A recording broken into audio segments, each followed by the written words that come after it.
Tonight, Prime Minister Justin Trudeau shuffles his cabinet, Jane Philpott is out as Minister of Indigenous Services, and Seamus O'Regan moves in. We really get to create a space that is for us as Indigenous people to determine, to make sovereign, and to, I guess, welcome others in.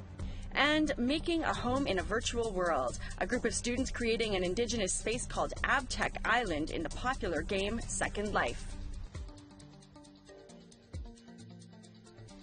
Good evening. Welcome to APTN National News. I'm Melissa Ridgen. By most standards, it was a minor cabinet shuffle. The resignation of Scott Bryson from the Treasury Board made changes necessary, but for Indigenous people, they could be significant.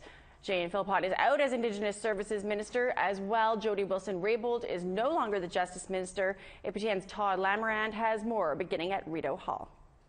Best of my skill and knowledge, execute the powers and trusts reposed in me as Minister of Indigenous Services. And with the taking of the oath, Seamus O'Regan moves from Veteran Affairs and replaces Jane Philpott as Minister of Indigenous Services.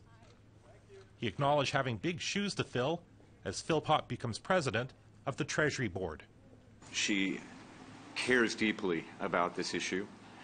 She cares deeply about Indigenous peoples. She listens and she acts. And that is what I have to follow.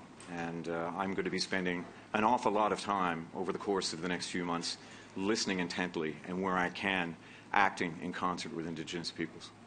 Prime Minister Trudeau more than once praised O'Regan's compassion as an asset in his new role.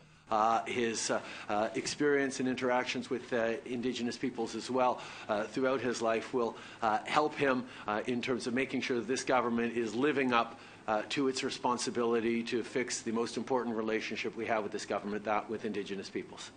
Trudeau also applauded O'Regan's job delivering improvements to Veteran Affairs, something Conservative finance critic Pierre Poilievre disagreed with, saying O'Regan bungled the portfolio, especially when he compared leaving journalism similar to leaving military service. We're surprised that he is now being inflicted on our First Peoples, who deserve so much better from a minister. Jody Wilson-Raybould leaves the Department of Justice and moves over to Veteran Affairs. But she disagreed when asked if she thought this was a demotion. I can think of no world in which I would consider working for our veterans in Canada as a demotion. I would caution anyone who thinks that serving our veterans and making sure they get the care to which they are so justly entitled from any Canadian government is anything other than a deep and awesome responsibility. O'Regan went immediately to work this afternoon, sitting in on a working group to discuss a wide range of issues with leaders from the Assembly of First Nations. He tried to reassure that today's change will not disrupt the work yet to be done. I plan on working very closely with her to make sure that there's no gap and we do not lose any momentum that she's generated. APTN National Chief Perry Bellegarde and Natan Obed, President of the Inuit Tapiriit Kanatami, both released statements today. They praised the work of Jane Philpott, while saying they both want to continue to work with the new Indigenous Services Minister. Todd Lamarand, APTN National News, Ottawa. With that cabinet shuffle out of the way, the Prime Minister held an afternoon meeting with the leaders from the Assembly of First Nations. Also in attendance was Crown Indigenous Relations Minister Carolyn Bennett and both the new and the outgoing Ministers of Indigenous Services. The meeting was a working group to discuss a wide range of topics, including child welfare. National Chief Perry Bellegarde addressed last week's incident between the RCMP and Wet'suwet'en. It's a pleasure. And we say it was not respectful of our laws, of our people's rights. That's what we say. We saw that. We all acknowledge that. We view it that First Nation law was vetoed by Canada's domestic law in the assumed Crown sovereignty over our lands and territories. That's how we view it. But we know that there is room in Canada for common law to be respected, for civil law to be respected, and for First Nations law to be respected. And that's where we need to get to. Meanwhile, federal NDP leader Jagmeet Singh is feeling the heat from critics after his latest appearance on CTV's Question Period. He's being taken to task for his response to a question from host Evan Solomon about an editorial written in China about Canada's handling of the Meng Wanzhou case. The ambassador from China accused Canada of, quote, white supremacy. If you were the Prime Minister, what would you say to the Chinese right now? Sorry, who accused who of white supremacy? A headline on Maclean's magazine website today suggests someone should get Singh a newspaper subscription. During an appearance Sunday in Vancouver, Singh told a reporter for the Star of Vancouver that he was aware of the editorial, he just hadn't heard the question. We want to hear what you think. Here's how you can continue the conversation. You can send your emails to news@aptn.ca. You can find us online at aptnnews.ca and on youtube.com/aptnnews. You can also follow APTN News on Facebook, Twitter, Instagram for more Indigenous news. The province of Saskatchewan has appointed a female Indigenous judge from Treaty 4 territory.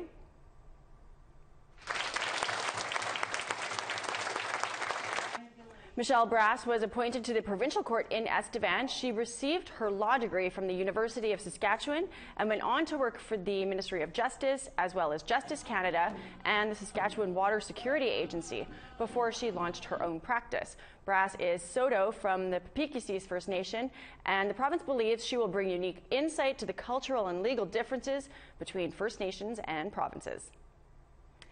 Sovereign land is something just about any Indigenous person can relate to, but what about in virtual territories such as cyberspace? An Indigenous group of students and professors have staked a claim in a virtual world, and now they want others to visit. Tom Fenario will be your guide for this journey. So oftentimes Indigenous peoples aren't, I guess, told that they have a future in a lot of ways. May's Longboat wants that to change. That's why the 24-year-old Mohawk man moved to Montreal to join the Aboriginal Territories and Cyberspace team, also known as AbTeC. Our histories are kind of documented as things of the past, and our lives aren't necessarily considered things that will continue onwards. One way AbTeC aims to address this is their creation of an Indigenous space in Second Life, a popular online virtual world. Called AbTeC Island, users can visit virtual spaces that range from the traditional, such as a longhouse, as you can see, dried corn hanging from the rafters, to an art gallery with renderings of real contemporary Indigenous art. We really get to create a space that is for us as Indigenous people to determine, to make sovereign, and to, I guess, welcome others in. AbTeC Island has been around for 10 years as a place to create movies in a virtual environment called machinimas. But in the last couple of years, it has been made open to the virtual public. Based out of Concordia University, Jason Lewis co-founded AbTeC with Mohawk artist Skawanati. The Cherokee Hawaiian artist points to the Indigenous futurism movement as inspiration behind opening up the island.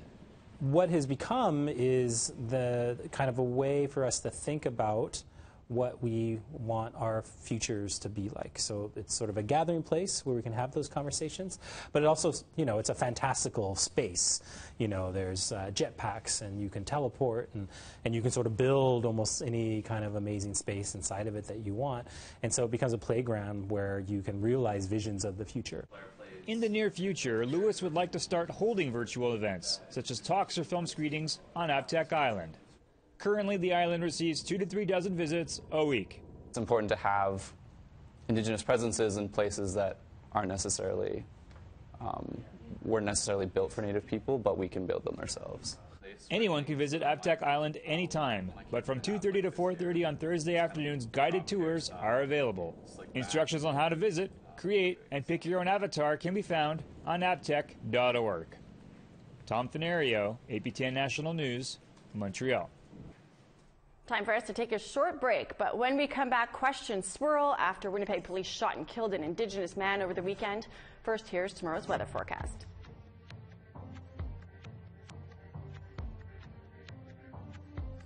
On the East Coast, we have -6 and sunny in Fredericton, -4s and cloudy in Charlottetown.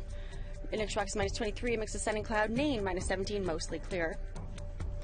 minus 14 for Seattle, minus 11 for Quebec City, sunshine in those communities, minus 1s for Toronto and Peterborough and Windsor, minus 4 in Mixon and Cloud and North Bay, minus 3 and snow in Thunder Bay, minus 4 and snow in Wawa,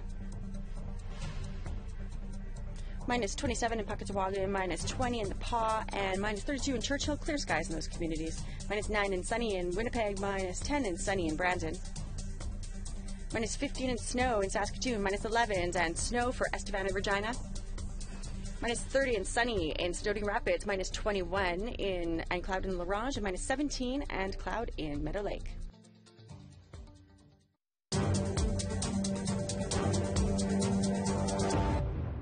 Welcome back. A man is dead after being gunned down by Winnipeg police Friday night in the city's West End. Family members identified the man as 26-year-old Chad Williams. Police say they encountered a man acting suspicious shortly before 8 p.m.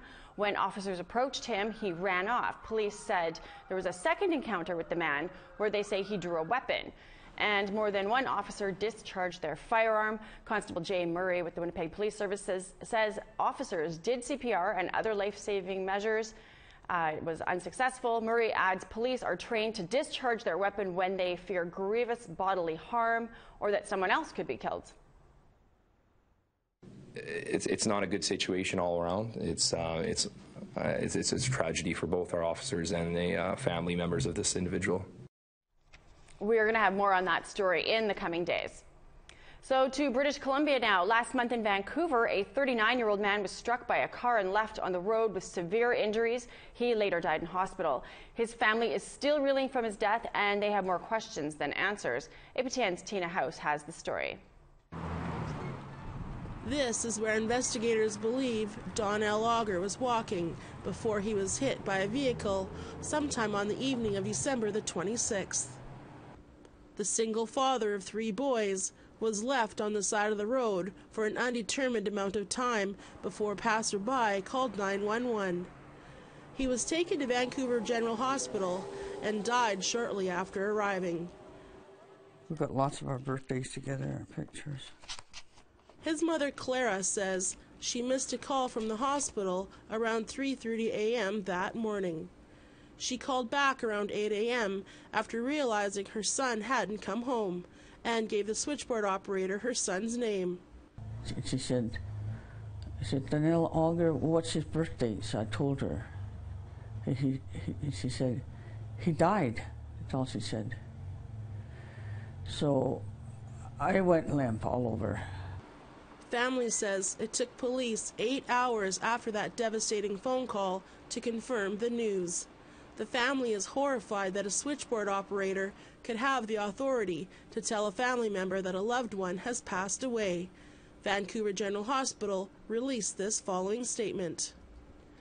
On behalf of Vancouver Coastal Health, our sincere condolences go out to the family for the tragic loss of their son. Our Patient Care Quality Office is following up with the family about how the devastating news of the death was communicated. 12 hours after Donnell was discovered on the side of the road, a 54-year-old man turned himself in to police, but was released pending further investigation.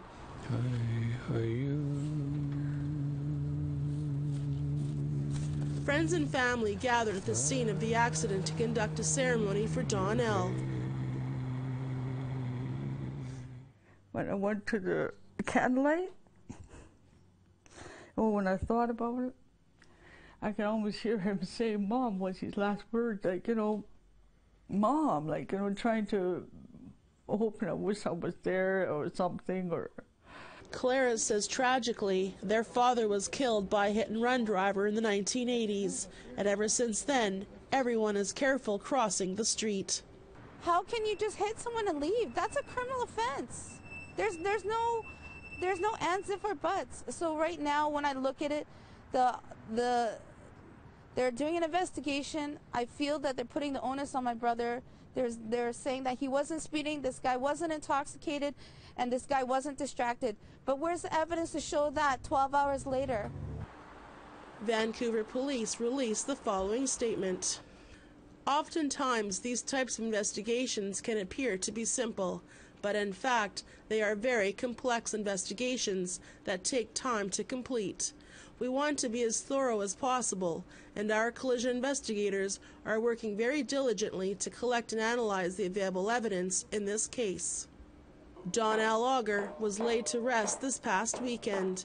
He will be remembered as a hardworking and loving father. Tina House, APTN National News, Vancouver.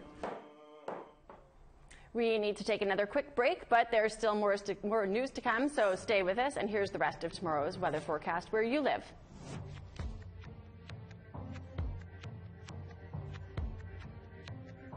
To northern Alberta, we've got minus 18 and sunny in Fort McMurray, snow, and minus 11 in Grand Prairie. Snow in Calgary, Red Deer, and Edmonton, minus 10 in Edmonton, minus 4 in Calgary. Mostly sunny on the west coast. Bella Coola 3 and sunny, 7s for Vancouver and Victoria. Snow and minus 18 in Fort Nelson, mix of sun and cloud minus 3 in Prince George. Minus 17, mix of sun and cloud in Mayo, minus 10 and snow in Whitehorse. Minus 25, mix of sun and cloud in Fort Simpson. Fort Laird is minus 22, as is Trout Lake. Minus 30 in Fort McPherson, mostly cloudy. Colville Lake is clear, minus 30. Minus 30 as well in Cambridge Bay, mostly clear. And minus 32 for Chesterfield and Whale Cove. Minus 33 in Arctic Bay, minus 38 in Igloolik, minus 30 in Clyde River.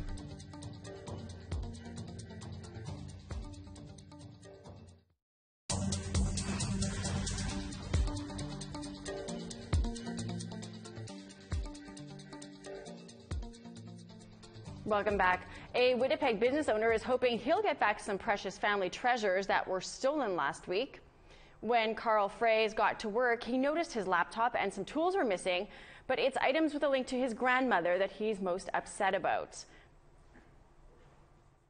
The first animal I run an arrow through, I made a pair of mitts out of them, and then I used my grandmother's beadwork on those mitts, and then my grandmother's pair of mucklucks she made in the 70s in Alberta. Fraze says that the thief bypassed valuable drums and other custom work. He hopes whoever took the sentimental items will return them.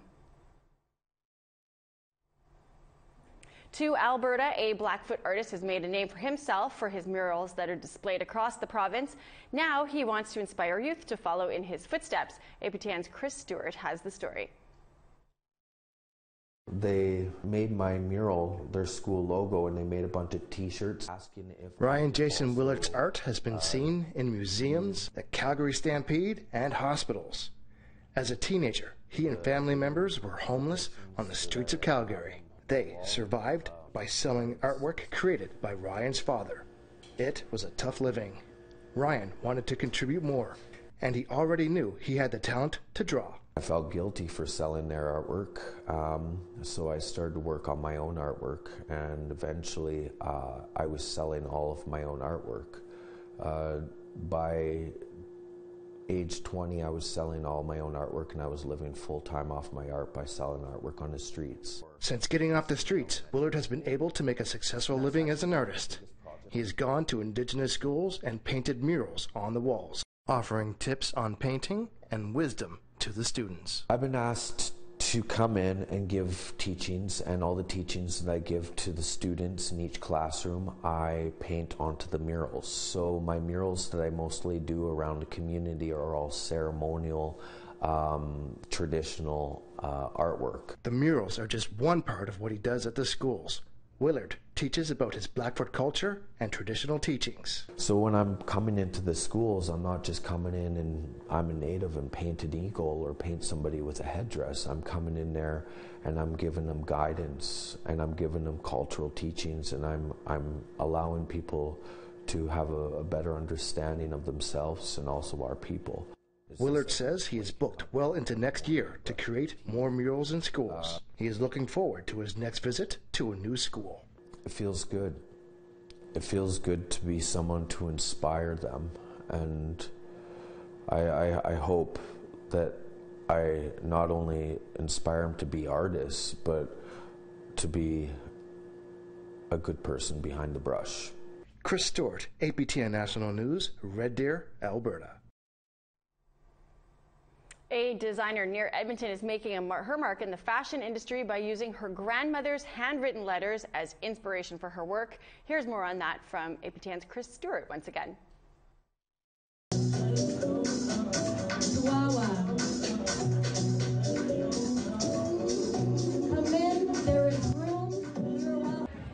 Brandy Morin's clothing line, called Mixed Blood Apparel, was only founded in November, but her clothing designs have already been shown at the AbTeC Fashion Week in Calgary. Morin's line includes tops, leggings, and more that showcase her Métis heritage. I have started by incorporating the languages of my ancestry, which is Cree and Iroquois. So I have Cree and Mohawk that I'm incorporating. And in one of my designs, I've also incorporated French into a phrase because I have French as well. I've had people request to start incorporating other languages, and so other Indigenous languages, and so I'm planning to do that. Morin was close to her grandmother. She decided to honor her memory by putting her grandmother's letters on one of her designs. I was able to put them onto a legging design, and they're beautiful, and it's just an honor for me to be able to bring her alive in the now and bring her hopes and dreams alive that didn't come to pass at that time. Morin wants her clothing line to help keep Indigenous languages alive. Her clothes target youth and older generations alike. And everybody wears clothes, and why not wear something with a message? Why not wear something with meaning? And each item of mine, each design of mine has a different phrase or a word, incorporates the Indigenous languaging. And so when people are out and about, they become curious about that. They become inspired by it. They become empowered by it. Morin says that 5% of the proceeds from Mixed Blood Apparel will be going to the Native Women Associations of Canada, the Indigenous Language Institute, and the United Nations Refugee Agency. It's awesome because the people that are wearing my designs, they're also giving back. We're all making a change and a difference together. Not only are they making a change when they're out and about wearing the designs and using it and learning themselves, using it as a teaching tool, they're also giving back to organizations that are, going right into the communities. Chris Stewart, APTN National News, Stony Plain, Alberta. Finally tonight, the internet is doing backflips over a UCLA gymnast's perfect 10.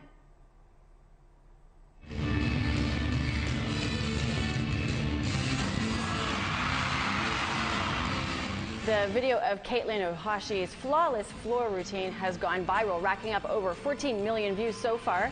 The incredible score helped UCLA win their weekend competition. It's not the first time the talented gymnast has made a buzz on social media. Last year, her floor routine, set to Michael Jackson music, was viewed over 90 million times.